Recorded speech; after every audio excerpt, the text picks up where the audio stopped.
11ஆம் இடத்துல சூரியன் வந்துட்டாரு. 11ஆம் இடம்ங்கிறது வந்து லாபஸ்தானம். 11 இருக்கக்கூடிய கிரகம் 99% நல்ல பலனா தரும். அந்த வகையில் மகர ராசிக்காரங்களுக்கு சூரியன் வர்றதும் மிக மிக நல்ல பலனை தராருங்க.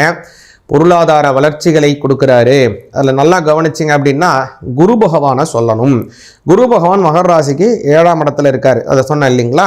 இந்த 7ஆம் இடத்துல இருக்கக்கூடிய குரு பகவான் அவருடைய வக்ர பார்வையாக 5ஆம் பார்வையாக இந்த மங்கள ஆதித்யனை 11ஆம் இடத்துல இருக்கக்கூடிய மங்களனையும் ஆதித்யனையும் பார்க்கிறார். அப்போ இது மங்களாதித்ய யோகம் அப்படிங்கிறது ஏற்படுது. உங்களுக்கு 2 யோகம் வருதுங்க.